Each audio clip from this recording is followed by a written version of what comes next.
ইনকিলাব মঞ্চের মুখপাত্র শরীফ ওসমান হাদির মরদেহ বাংলাদেশ বিমানের একটি ফ্লাইটে সিঙ্গাপুর থেকে দেশে পৌঁছেছে। সন্ধ্যায় ঢাকা হজরত শাহজালাল আন্তর্জাতিক বিমানবন্দরে পৌঁছান তার মরদেহ।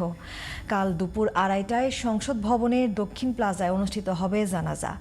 জুলাই যোদ্ধা হাদির মৃত্যুতে শোক জানিয়েছেন রাষ্ট্রপতি মোহাম্মদ শাহাবুদ্দিন, প্রধান উপদেষ্টা ডক্টর মোহাম্মদ ইউনূস, বিএনপির ভারপ্রাপ্ত চেয়ারম্যান তারেক রহমান, জামায়াতে ইসলামীর আমির ডক্টর শফিকুর রহমান সহ বিভিন্ন রাজনৈতিক দল।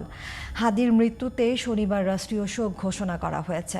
FM বাজেদের রিপোর্টে বিস্তারিত।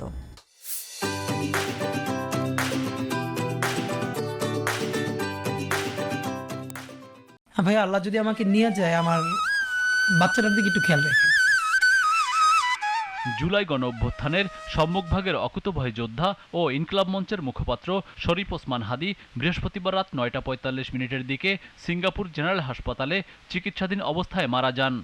শুক্রবার সিঙ্গাপুর থেকে বাংলাদেশ বিমানের একটি ফ্লাইটে 5:50 দিকে হজরত শাহজালাল আন্তর্জাতিক বিমানবন্দরে তার মরদেহ পৌঁছায়।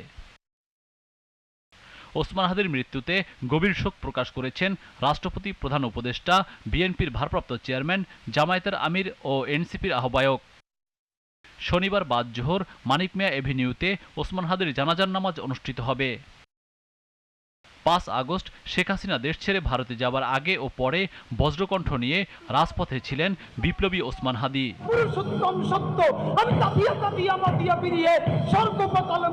দেশের মানুষের অধিকার আদায়ে রাজপথে তার ছিল সরব উপস্থিতি। বাংলাদেশের অস্তিত্ব থাকবে না যদি গোপালগঞ্জ বাইতে থাকে। তিনি আগামী সংসদ নির্বাচনে ঢাকা 8 আসনের সম্ভাব্য স্বতন্ত্র প্রার্থী ছিলেন।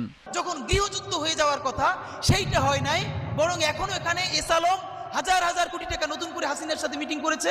ইলেকশনের আগে বড় বড় ফিগারকে এখানে অ্যাসাসিনেশন করা হবে, গুপ্ত হত্যা করা হবে। এর আগে গত 12 ডিসেম্বর দুপুরে রাজধানীর পল্টনের বিজয়নগর এলাকায় দুর্বৃত্তদের ছোড়া গুলিতে মাথায় গুলিবিদ্ধ হন ইনকিলাব মঞ্চের মুখপাত্র শরীফ ওসমান হাদি। প্রথমে তাকে ঢাকা মেডিকেল কলেজ হাসপাতালে ভর্তি করে মাথায় অস্ত্রোপচার করা হয়। অবস্থার অবনতি হওয়ায় এভারকেয়ার হাসপাতালে নেওয়া হয়। পরে উন্নত চিকিৎসার জন্য সোমবারে ওসমান হাদিকে এয়ার অ্যাম্বুলেন্সে করে সিঙ্গাপুরে পাঠানো হয়। সেখানেই মারা যান Osman Hadi. FM Bayezid, GTV news, Dhaka.